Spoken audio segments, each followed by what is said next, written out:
pleasure to serve under you, albeit remotely, and apologies if I'm improperly dressed.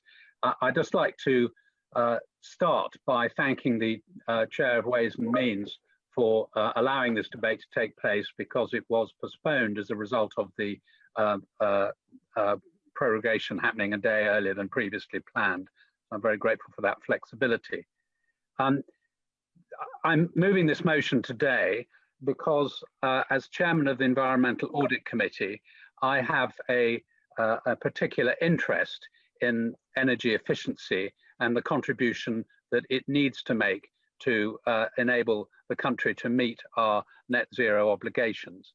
And in particular, the Green Homes Grant scheme was announced by the Chancellor of the Exchequer with some fanfare as the centrepiece of the July economic package last year as part of emergency measures to aid economic recovery from COVID.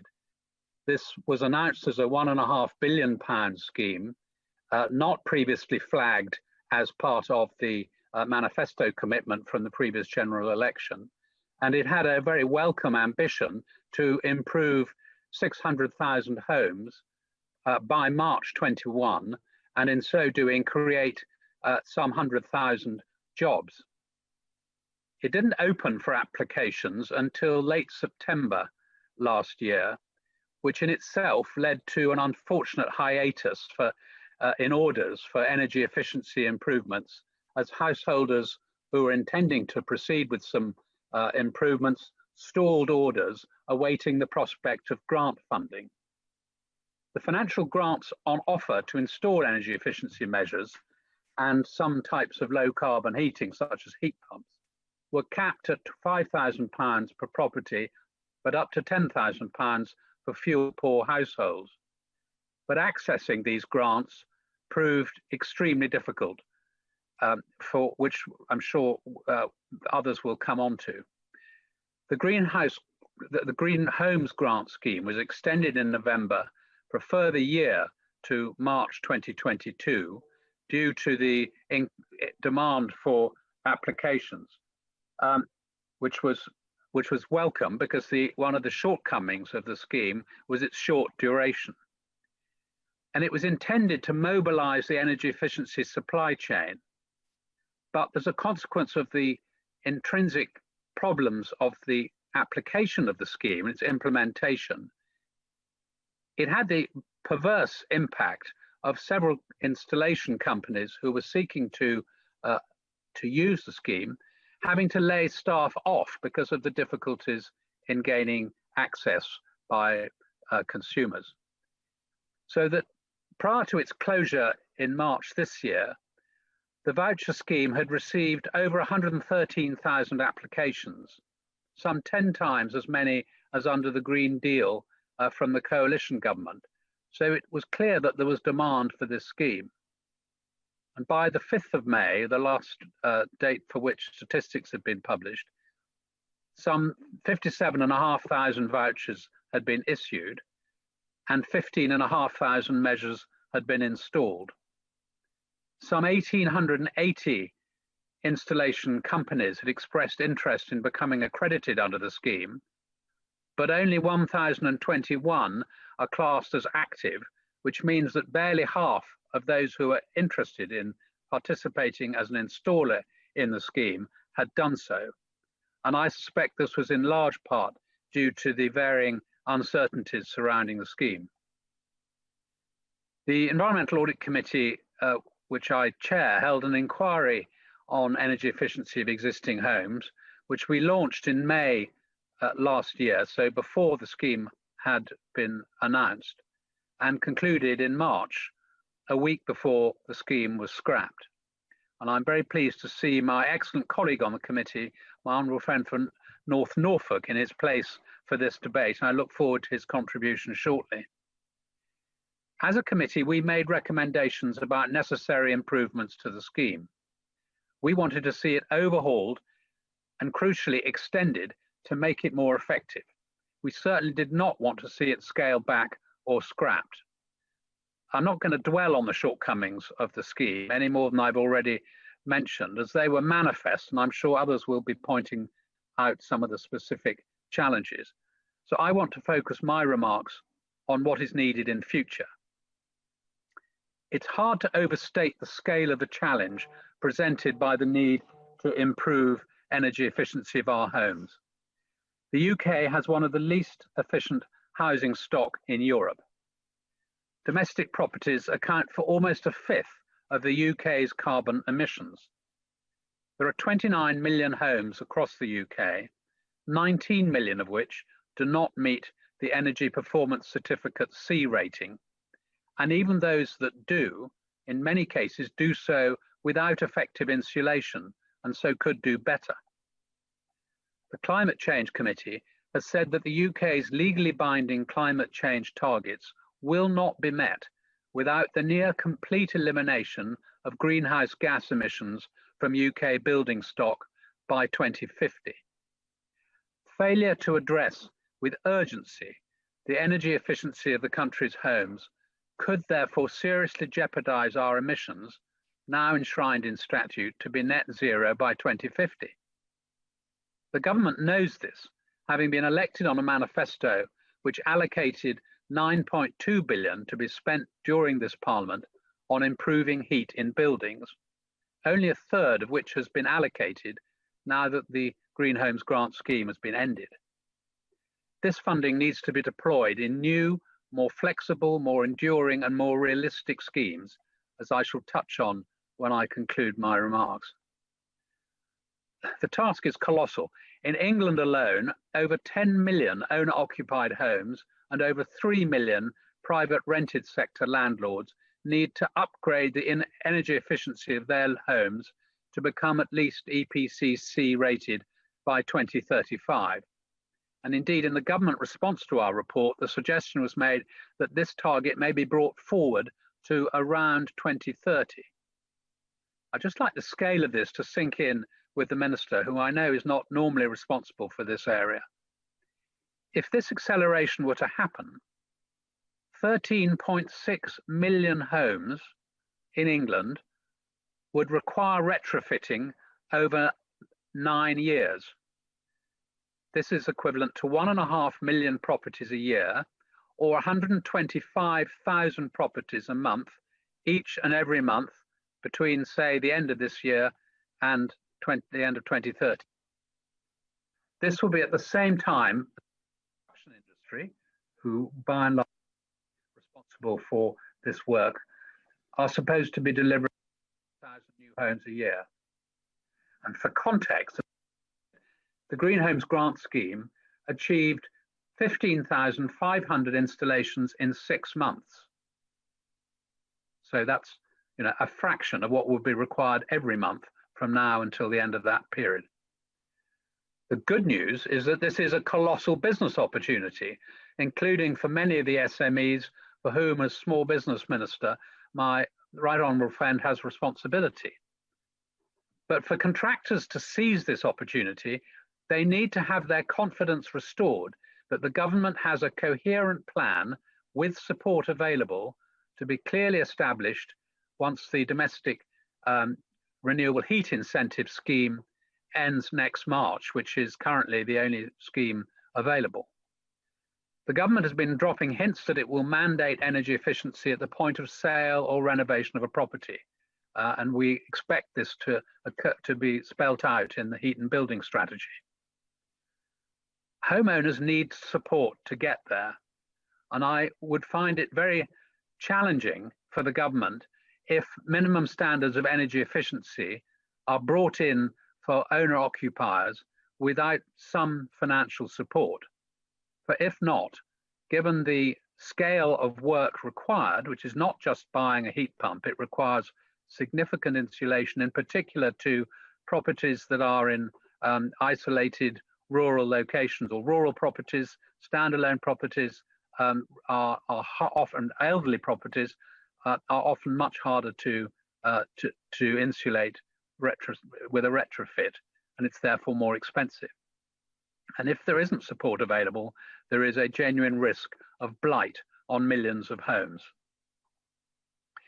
So just turning to what we can learn from the Green Homes Grant, demand for the scheme was there, our committee received no evidence that COVID was causing a problem, which had been hinted at one point by the government. And this was evidenced in the consumer survey, which the committee conducted. It wasn't referenced as a point of problem at all. So the good news is that there is demand there from homeowners. The government redirected some of the Green Homes grant funding to the local authority delivery scheme, which is welcome, but it will not reach all those who need help, as only some local authorities have had successful bids. It may not help SMEs in the sector, where support for jobs is needed, since local authorities will often award projects to larger construction companies or to their own in-house workforces. An example is E.ON has recruited some 100 permanent roles to deliver the local authority scheme, which is good for those who've been employed, but it's not helping SMEs. We need to see support available to homeowners across the country and with it jobs. Bringing all homes up to EPCC, we think would do more than the 100,000 jobs the government was talking about. The Energy Efficiency Infrastructure Group, or one of our witnesses, indicated it would support 150,000 jobs from the moment it began. And I want to see a long-term replacement, certainly 5 years, preferably 10 years, for the Green Homes grant scheme, and that this should be funded as one of the spending review announcements. A replacement scheme needs to be as free of bureaucracy as possible, consistent obviously with the need to beware of the risk of fraud. But the government and industry need to work together to design a scheme, which sadly was not the case with the Green Homes grant scheme from the point of inception. It needs to be long-term to give the right signals for the sector, to train the people required to do the work, and to enable them to have confidence that they can afford the accreditation process. And above all, it needs to be easy for the public to understand.